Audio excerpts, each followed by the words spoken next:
Hey guys, this is Justin. Hello and welcome to another video.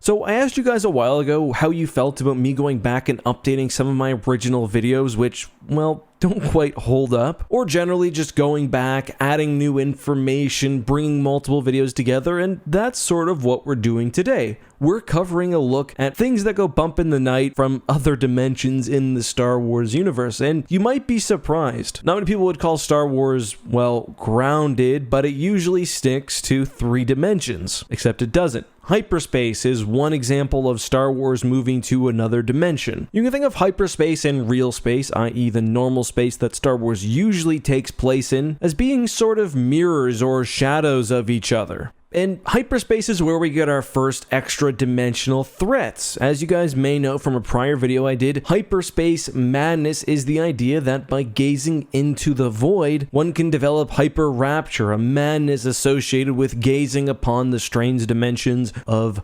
hyperspace. I can only wonder about the fate of Nil Spar. He was the leader of the Duskon League, and after he was defeated, he was put into an escape pod, bound, and ejected into hyperspace as a capital punishment. To finish on this point, there is definitely some question about whether Hyperspace Madness is real. This is what the novel Death Star says about it. There was something profoundly wrong about hyperspace, composed as it was of more than 3 spatial and 1 temporal dimensions that most sentient species were used to. Looking too long into hyperspace promised madness, so the stories went. He had never heard of anyone actually succumbing to hyper-rapture, as it was called. Nevertheless, the legends persisted. Vader enjoyed looking into it. Another fun element of hyperspace travel involving dangers from another dimension is the Star Weird. According to the Ultimate Adversary's sourcebook, Star Weirds have been rumored to attack in deep space, but also when a vessel is traveling through hyperspace, which is why I've included them in this video. They appear, and I quote, as an impossibly tall humanoid, so gaunt as to be nearly skeletal, with white hair floating around its head, even within the artificial gravity of a spaceship. Descriptions of the face differ, but most who gaze at the face of a Star Weird say that it somewhat resembles their own, very strangely. They attack not only with a terrible scream, but if needed, also with sharp claws. An entity distinct from the Star Weird, but also perhaps related, is the Space Wraith, also detailed in the Ultimate Adversary's sourcebook. I've included these on the list of extra-dimensional beings because of their general description. According to the sourcebook, they are shadowy, insubstantial beings that float through space in a state of hibernation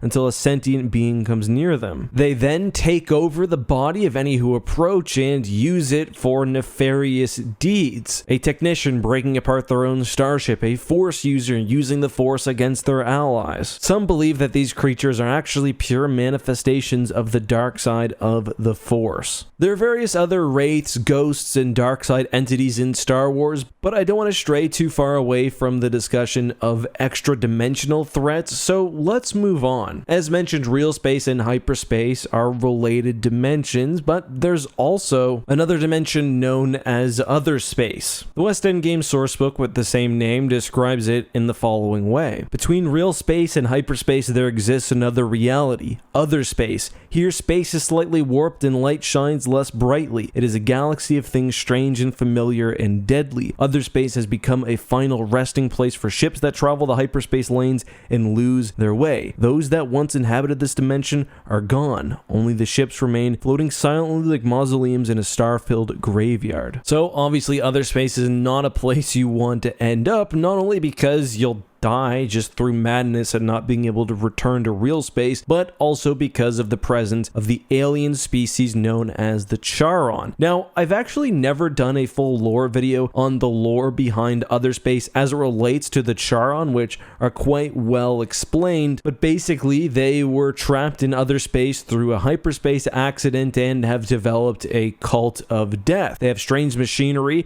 not unlike the Cyruk or even the Yuuzhan Vong, which uses organic life force and material for weaponry. Other space was actually mentioned in a StarWars.com article called The Imperial Warlords, Despoilers of an Empire, which connects it to another well-known extra-dimensional entity in the Star Wars universe, Waru. This is what the article says when discussing the actions of an individual known as Chronal or Black Hole. Even more portentously, however, the Warlock potentially negated his own oblivion by reaching out with his infinite dying thought and every last gram of his cowardice to cross the ineffable threshold from hyperspace to other space, an aberrant dimension where he accessed a perverted dynamism denominated the Anti-Force. I've done a whole video on the Anti-Force, which I think is worth looking at, and it's pretty easy to find. There aren't many videos on the subject, but the Anti-Force is connected inextricably to a being known as Waru. Waru comes from the infamous Star Wars Legends novel, The Crystal Star. If you've never read it, I'm actually going to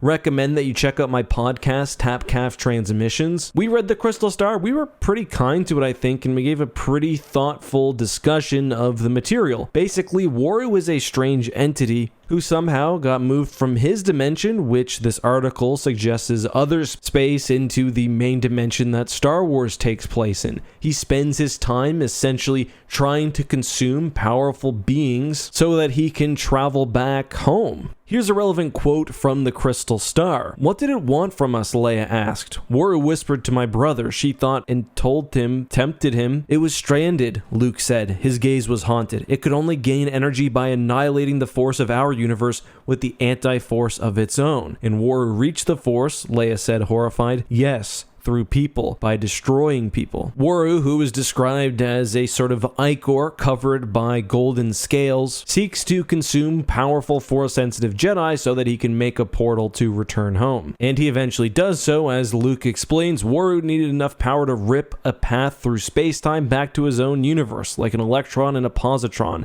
bring them together, and he clapped his hands together. Annihilation. Endnotes for the Unknown Region source guide also suggest that the entity known as the Nal Nal and perhaps its associated horrors may have an extra-dimensional source as well. Dan Wallace says that the Nal Nal, which are clearly Lovecraftian in designs, are speculatively tied to the Imperial Project Blackwing from Death Troopers, and that alert fans will notice a passage which reads, "Nal Nal might even be extra-dimensional in origin. Its appearance is so alien that some have tied it to reports of shapeless beings from beyond known space with magical and telepathic healing abilities." Of course, he notes that is a reference to the Great Waru itself. This all just kind of adds to the idea that other space is probably not a place you want to visit. Other extra-dimensional threats can be broadly associated with the Force. Clearly, the idea of heaven and hell exists in Star Wars. Chaos has sometimes been used as the version of Sith hell. And then, of course, there are other places like the Wellspring of Life, Mortis, or the World Between Worlds. These are all places of power somehow associated with the Force on a fundamental level. One of the most interesting to me is the idea of Beyond Shadows, which is most heavily explored in the Fate of the Jedi series. Beyond Shadows can only be visited through a technique known as mind walking, which allows a person's spirit to leave their body and travel to this other realm. Beyond Shadows is closely tied to the Celestials, the family of the Ones, and most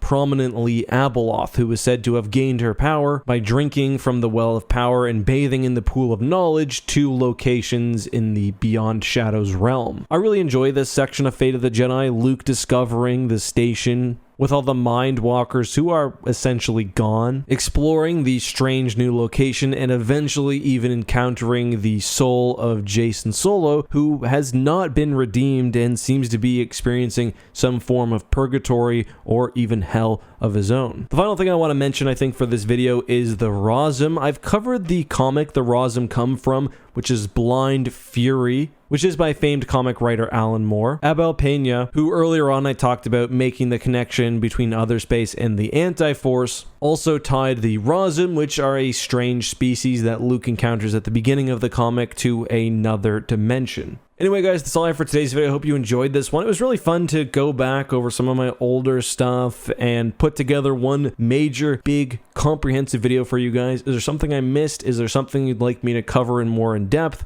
I think I might do a video on the Charon eventually if that's something you guys are interested in, but let me know. I may also eventually cover supernatural encounters in the Star Wars universe, which was a canceled Star Wars novella, which has now been continued and expanded by its original author. We can talk about that on another day. Anyway, until next time, guys, be safe, have a good one, and may the Force be with you.